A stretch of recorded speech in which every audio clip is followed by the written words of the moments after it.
தமிழ் வாசனை நான் உங்கள் தோழி மதி. இன்னைக்கு நம்ம என்ன பார்க்க போறோம் அப்படின்னு பார்த்தீங்கன்னா, இத மாதிரி பழைய பேண்ட் இருக்கும்ல. இது வந்து ஒரு 10 ரூபாய்க்குள்ள தான் இருக்கும். இத மாதிரி நம்ம வாங்குனாலும் மேலெல்லாம் பார்த்தீங்கன்னா ரொம்ப நாள் ஆச்சுன்னா ரொம்ப பழசாயிடும். இது தூக்கி போடாம ஒரு 60 ரூபாய் 100 ரூபாய்க்கு மேலே இருக்க ஒரு பேண்டா வேல்யூபிளா நம்ம மாற்றலாம். அது எப்படின்றத இப்போ நாம பார்க்க போறோம். இதுக்கு தேவையானது இத மாதிரி எந்த வித பேண்டா இருந்தாலும் ஒன்று உங்கள் வீட்டில் இருக்கிறத எடுத்துக்கோங்க. அடுத்து உங்கள் வீட்டில் குட்டீஸ்க்கு என்ன ட்ரெஸ் போட்டிருக்காங்களோ அந்த ட்ரெஸ்க்கு மேட்சிங்காகவும் நம்ம போடலாம். நான் வந்து இதை மாதிரி கிளாத் எடுத்திருக்கேன். கிளாத் எடுத்ததும் நீங்கள் என்ன பண்ணுங்க அப்படின்னா, எந்த கிளாத்தாக இருந்தாலும் சரி, இதோட வித்து இருக்கு இல்லையா, அகலம் இருக்கு இல்லையா, அகலம் வந்து இந்த பேண்டுக்கு சென்டர்லாம் எவ்வளோ சைடுன்னு பார்த்துக்குங்க. நான் வந்து 1 இன்ச் அளவுக்கு தான் இது இருக்குது. அதனால் 1 இன்ச்சு தையல் கொஞ்சம் போடுறதுக்காக இங்கே ஒரு 1/4 இன்ச்சு, இந்த சைடு ஒரு 1/4 இன்ச் விட்டு நான் ஒரு 1.5 இன்ச்சுக்கு என்கிட்ட எவ்வளோ வேஸ்ட்டு பீசஸ் இருந்துச்சோ, அதாவது இது ஒரு ப்ளவுஸ் பீஸு, நல்ல காட்டன் தான், அதனால இதை நான் எடுத்திருக்கேன். நல்ல டிசைனாக இருக்கிறதா பார்த்து நீங்கள் இதை மாதிரி எடுத்துக்கோங்க. இதை மாதிரி கட் பண்ணிக்கணும், சரிங்களா? கட் பண்ணியாச்சு.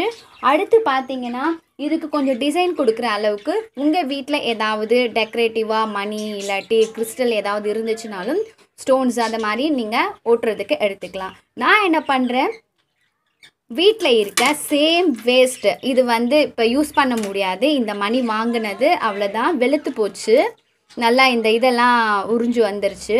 அதனால் நான் இதை யூஸ் பண்ண போகிறேன். எப்படி யூஸ் பண்ணுறேன்னு பார்த்தீங்கன்னா, இந்த கிறிஸ்டல் இருக்கு இல்லையா, இந்த கலர் கிறிஸ்டல், இது வந்து ரொம்பவே நல்லா இருக்குது இந்த கிறிஸ்டலு. அதனால் இதை நான் கட் பண்ணி எடுத்து யூஸ் பண்ணிக்க போகிறேன். இப்போ எப்படி புதுசாக வேல்யூபிளாக மாற்றலாம் அப்படின்றத பார்க்கலாம் வாங்க. ஃபஸ்ட்டு ஸ்டெப் பார்த்தீங்கன்னா, இந்த துணி இருக்கு இல்லையா, நம்ம எவ்வளோ லென்த்துக்கு கட் பண்ணி வச்சுருந்தோமோ அந்த லென்த்துக்கு எடுத்து இதை வந்து முதல்ல நம்ம சைடு ஃபுல்லாக ஜாயின் பண்ணிக்கணும், சரிங்களா? அதாவது இப்படி வந்து திருப்பணும். இப்போ இதை 2 பீஸையும் ஒன்றா வச்சு லென்த் வந்து உங்களுக்கு எவ்வளோ வேணாலும் எடுத்துக்கலாம். கொஞ்சம் துணி இருந்துச்சுன்னா லென்த்தாகவே எடுத்துக்கோங்க. அப்போ தான் பேண்டுக்கு வந்து போடுறதுக்கு ரொம்ப நல்லாயிருக்கும். ஏன்னா நம்ம வந்து ரோல் பண்ணணும் நல்லா டைட்டாக, அதனால் துணி வந்து லென்த்தாகவே எடுத்துக்கலாம். வித்து மட்டும் நீங்கள் பார்த்துக்கோங்க நான் சொன்ன மெத்தடில். இப்போ என்ன பண்ணுறோம், கைடு அளவுக்கு ரொம்ப ஓரமாக அடிக்கக்கூடாது எப்போவுமே. அதனால் கைடு அளவுக்கு நீங்கள் எடுத்துக்கிட்டிங்கன்னா போதும். இந்த சைடு ஃபுல்லாக இப்போ நம்ம வந்து தையல் போட்டுக்கலாம். ஸ்ட்ரைட்டாக போட்டுக்கணும் ஃபுல்லாக. லாஸ்ட் வரும்போது, அதாவது ஃபஸ்ட்லேருந்து ஸ்டார்ட் பண்ணோம் இல்லையா, லாஸ்ட்டு இங்கே எட்ஜுக்கு வரும்போது இதை மாதிரி மடிச்சுக்குங்க. ஒரு பீஸ் மட்டும் எடுத்து, 2 பீஸாக எடுக்கக்கூடாது, சிங்கிள் பீஸ் மட்டும், மேலே இருக்க பீஸ் மட்டும் எடுத்து இப்படி மேலே பார்க்குற மாதிரியே மடித்து ஸ்ட்ரெயிட்டு தையல் போட்டுக்குங்க.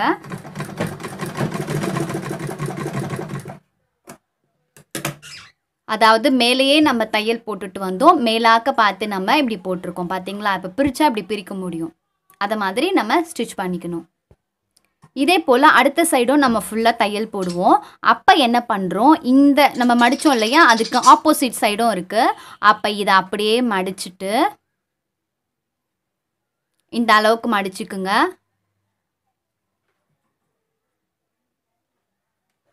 மடிச்சுட்டு இப்படி வச்சு ஸ்ட்ரைட்டாக தையல் போட்டுக்குங்க. நடுவில் போடக்கூடாது, நான் போடுற மாதிரி தான் போடணும். ஏன்னா இதை நம்ம வந்து இப்போ திருப்ப போகிறோம். உல்ட்டாவாக நம்ம திருப்பணுன்னா நல்ல பக்கம் கிடச்சிரும். ஸ்ட்ரைட்டாக நம்ம இதை மாதிரி தையல் போட்டுக்கலாம்.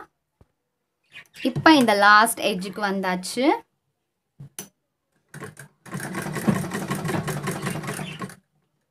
இதை வந்து கொஞ்சம் நம்ம டபுள் தையலாக போட்டுக்கலாம். அதனால நான் அப்படியே கண்டினியூவாக திருப்பி ஃபஸ்ட்லேருந்து நம்ம எப்படி போட்டோமோ அதே மாதிரி இந்த சைடும் நான் தையல் போடுறேன். இதை மாதிரி இந்த நீடில் பெருசு இருக்குல்ல, இந்த தடி ஊசின்னு சொல்லியிருக்கேன் பார்த்தீங்களா, அது வந்து நம்ம எல்லாத்துக்குமே பேசிக்காகவே நிறைய யூஸ் ஆகும். இதே மாதிரி தான் திருப்புறதுக்கும் நமக்கு யூஸ் ஆகுது பாருங்கள். இந்த நீடில் இப்படி வச்சுட்டு இதை இப்படியே மேலே எடுத்துகிட்டே வந்துட்டே இருந்தோன்னா நம்ம ஈஸியாக இதை வந்து உல்ட்டாவாக திருப்பிக்கலாம். இந்த மாதிரி நம்ம பண்ணும்போது இந்த நீடிலோட ஆப்போசிட் சைடு இங்கே வந்துருச்சு. இது இப்படியே பிடிச்சி நம்ம பொறுமையாக இப்படி கிளாத்தை ஃப்ரண்ட் சைடுக்கு இப்படி இழுத்துக்கிட்டே இருக்கலாம். அவ்வளோதான். இப்போ நம்ம திருப்பிட்டோம். துணி வந்து இப்படி அடிப்பக்கமும் பேண்ட் வந்து மேலேயும் இப்படி இருக்கா மாதிரி பார்த்து வச்சிங்கன்னா தான் உங்களுக்கு கரெக்டாக இருக்கும். இந்த அளவுக்கு கரெக்டாக வச்சுட்டு கொஞ்சம் க்ராஸ் எடுங்க. இப்படி லைட்டாக க்ராஸ் எடுத்துட்டு இப்படி பண்ணணும். இப்படி பண்ணும்போது இந்த சைடில் இருக்க இந்த துணி வந்து கொஞ்சம் ஃபோல்ட் ஆகிடும், நல்லா கவர் ஆகும். அதாவது பார்த்தீங்கன்னா கவர் ஆகிடுச்சு. கவர் ஆகல அளவுக்கு நம்ம மடிக்கணும். இப்படி கவர் பண்ணும்போது நீங்கள் என்ன இழுத்தாலும், அதாவது நம்ம வந்து எந்த ஃபேப்ரிக் க்ளோவும் போடலை, ஒட்டாமலேயே நமக்கு வந்து என்ன இழுத்தாலும் வராது, ஸ்டிப்பாக நின்றுடும். அதனால தான் நம்ம இந்த மெத்தடில் பண்ணுறது. பேண்ட் எப்பவும் மேலே இருக்கணும், துணி வந்து அடிப்பக்கமாக இருந்து சுற்ற ஆரம்பிக்கணும். கொஞ்சம் மேலே, அதாவது மேலே துணிக்கு மேலே நீங்கள் இதை ஃபோல்ட் பண்ணாமல் நல்லா பாருங்கள், இப்படி டைட்டாக இருக்குது. இதுக்கு மேலே க்ராஸாக எடுத்துகிட்டு வந்து இப்போ இந்த துணியோட அளவு பார்த்தீங்கன்னா இங்கே இருந்து இது வரைக்கும் இருக்குது. சரிங்களா?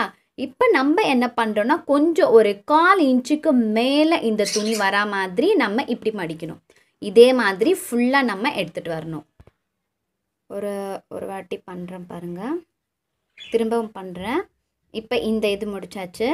திரும்ப ஒரு 1/4 இன்ச்சுக்கு மேலே துணியை வந்து க்ராஸாக ஸ்ட்ரெயிட்டாக சுற்றாமல் க்ராஸாக எடுத்துகிட்டு வந்தீங்கன்னா உங்களுக்கு வந்து அந்த டைட்டும் கொடுக்கும்.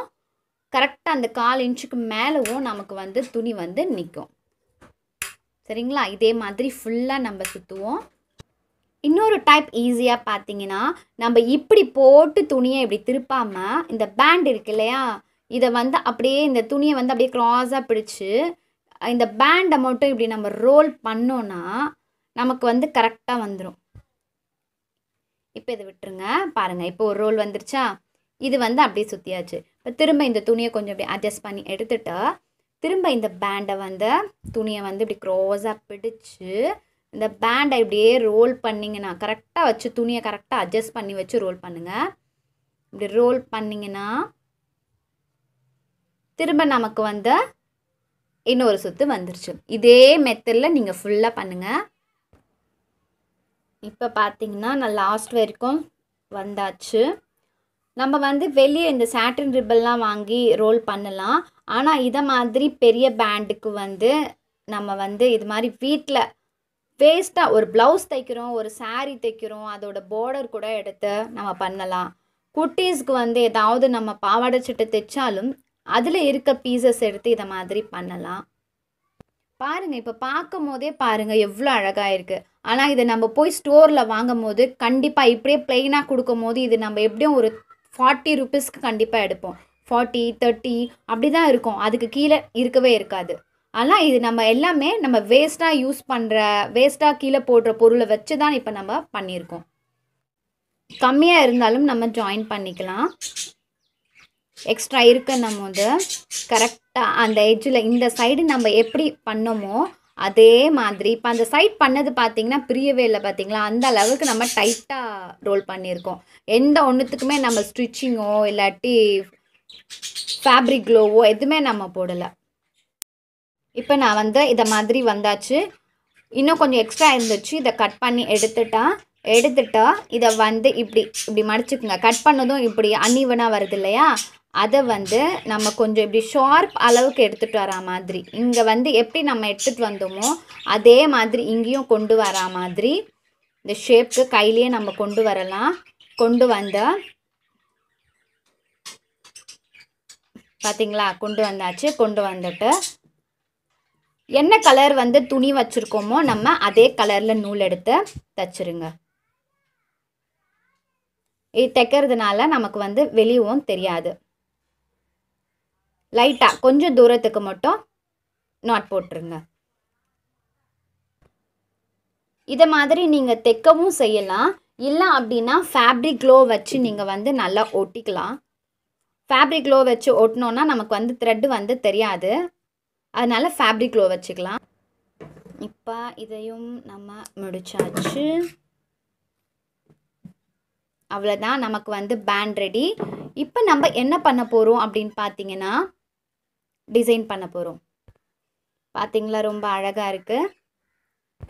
இப்போ இந்த மணியில் இருக்கிற கிறிஸ்டலை நம்ம எடுத்துக்கலாம். ஏன் அப்படின்னா பார்த்தீங்களா, இதெல்லாம் வெளுத்துருச்சு. இதெல்லாம் வச்சு இப்போ நம்ம யூஸ் பண்ண போகிறதே கிடையாது. ஆனால் இந்த பீட்ஸ் நல்லா இருக்குது பார்த்தீங்களா, இதெல்லாம் எவ்வளோ அழகாக இருக்குது. அதனால் இதை வச்சு நம்ம அழகாக பார்த்துக்கலாம். இப்படி பிரித்தாச்சு. இந்த மணியை மட்டும் நான் எடுத்து வச்சுருக்கேன். இப்போ இதை என்ன பண்ணுறோம் அப்படின்னா, இதை மாதிரி நீடில் வச்சு இதே கலரில் எடுத்துக்குவோம். இல்லை நீங்கள் ஒயர் இருந்தாலும் எடுத்துக்கலாம். இப்போ நூல் நம்ம போடும் போது நமக்கு இது வந்து வெளியே வந்துடும். அதனால் இந்த பீட் எடுத்து இந்த மணி எடுத்து இப்படி முடி போட்டுக்கலாம். இப்போ இதை மாதிரி முடி போட்ட பிறகு இந்த பெரிய மணி போட்டாச்சு. அடுத்து திரும்ப இதை போட்டிருக்கேன். நம்மளோட க்ரியேட்டிவிட்டி பொறுத்து தான் இருக்குது. உங்களுக்கு என்ன டிசைனில் நீங்கள் வந்து போடணுமோ அதே மாதிரி போடுங்க. இப்போ நான் ஃபுல்லாக போட்டுட்டு காட்டுறேன் பாருங்கள். இப்போ நான் இந்த மணி ரெடி பண்ணியிருக்கேன். என்கிட்ட இருந்ததை வச்சு நான் பண்ணியிருக்கேன். உங்களுக்கு எப்படி எந்த சைஸில் இருக்கோ அதை மாதிரி மணி இல்லை ஏதாவது ஃப்ளார் அதை மாதிரி எடுத்து நீங்கள் டெக்கரேட் அழகாக கொடுக்கலாம். இப்போ இந்த மாதிரி நீங்கள் மணி கோட்டிங்கன்னா இதில் ஒரு டிப்ஸ் நான் சொல்கிறேன். இது எப்படின்னா, நீங்கள் இதை மாதிரி ஸ்டிப்பாக வச்சு நீங்கள் முடி போட்டுட்டிங்கன்னா நம்ம இந்த பேண்டில் வைக்கும் போது இப்படி வளைஞ்சு வரும். நம்மளால் கரெக்டாக வந்து இப்படி பெண்ட் பண்ண முடியாது. அதனால் கொஞ்சம் தளர்ந்து, அதாவது நம்ம சென்டர் பாயிண்ட் எடுத்து இப்படி வச்சோன்னு வச்சுக்கோங்களேன். இப்படி யூ ஷேப்பில் வச்சோன்னா நமக்கு வந்து இந்த ஷேப்பில் கிடைக்குது. அப்போ இந்த இடத்துல நம்ம வந்து அது முடி போட்டு வச்சோன்னா இது இப்படி வந்துடும் அழகாக. அப்போ இந்த லூஸுக்கு நம்ம முடி போடணும், டைட் கொடுத்து போடக்கூடாது. இப்போ இதை மாதிரி நான் பண்ணிட்டேன். எப்படி பண்ணியிருக்கேன் பாருங்கள். ஈவனாக இருக்கணும், அதாவது பார்க்க வந்து கண்ணாமின்னான்னு இருக்கக்கூடாது. இங்கே நம்ம ஒரு சைடு இங்கே கொடுத்துருக்கோன்னா சென்டர் வச்சு அதே சைடு ஒரு பீட் இங்கே வந்து இங்கே ஒரு கிறிஸ்டல் இருக்குது. அப்புறம் பார்த்திங்கன்னா இங்கே பெருசு இங்கே சின்னது 2. அதை மாதிரி நம்ம வந்து நம்ம க்ரியேட்டிவ்க்கு நம்மக்கிட்ட என்ன இருக்கோ அதை வச்சு நீங்கள் கொடுத்துக்கணும். இப்போ இந்த பேண்டோட சென்டரில் இப்போ பாருங்கள், இது ஃபுல்லாக ரொம்பவே சூப்பராக இருக்குது. நான் எங்கேயுமே வந்து ஃபேப்ரிக் க்ளோவோ இல்லை எந்த ஒரு க்ளோவுமே குயிக் க்ளோ நான் எதுவுமே வந்து போடலை. நம்ம அந்த அளவுக்கு சுற்றி இருக்கோம், ரோல் பண்ணியிருக்கோம், டைட்டாக ரோல் பண்ணியிருக்கோம். லாஸ்ட்டு கூட நம்ம வந்து இதை மாதிரி ஃபேப்ரிக் க்ளோலாம் நம்ம போட்டுக்கலாம். ஆனால் நான் வந்து தையல் தான் போட்டிருக்கேன், அதாவது கையில் தைச்சிருக்கேன். இதே கலர் சேமில் வச்சு நம்ம தைச்சோம்னா நமக்கு ஒன்றும் தெரிய போகிறது கிடையாது. இப்போ இதோட சென்டர் நம்ம எடுத்து இந்த பேண்டோட சென்டர் பார்த்து வச்சு நம்ம இப்படி தைச்சிடலாம். ஒன்று தைக்கலாம், இல்லாட்டி நம்ம வந்து க்ளோ பண்ணிக்கலாம். இப்போ நான் என்ன பண்ணுறேன், இதை வந்து தைக்கிறேன். இதே கலர் த்ரெட்டு எடுத்துட்டேன் இப்படி வச்சு. ஏன்னா இது துணி தானே, அதனால் தாராளமாக நம்ம வந்து தைக்கலாம். சென்டராக வச்சு பார்த்து தைங்க. தைக்கும் போதே பர்ஃபெக்டாக தைங்க. எது ஒன்றுமே பிரித்து தைச்சோன்னா நல்லா இருக்காது. வச்சுட்டு கரெக்டாக சென்டராக வச்சு நம்ம இழுத்தோன்னா கரெக்டாக சென்டராக நின்றுடும். இவ்வளோ தான். இப்போ இதை நான் வந்து முடி போட்டு காட்டுறேன். இன்னும் ஒரு 2-3 ரோல் பண்ணிவிட்டு தையல் போட்டுட்டு நான் இது காட்டுறேன். இப்போ பாருங்கள், ரொம்ப அழகாக இருக்குது. இதை மாதிரி போட்டாச்சு. குழந்தைங்களுக்கு இதை மாதிரி போடும்போது ரொம்ப அழகாக இருக்கும். நம்ம வந்து நான் சும்மா சிம்பிளாக உங்களுக்கு பண்ணியிருக்கேன்.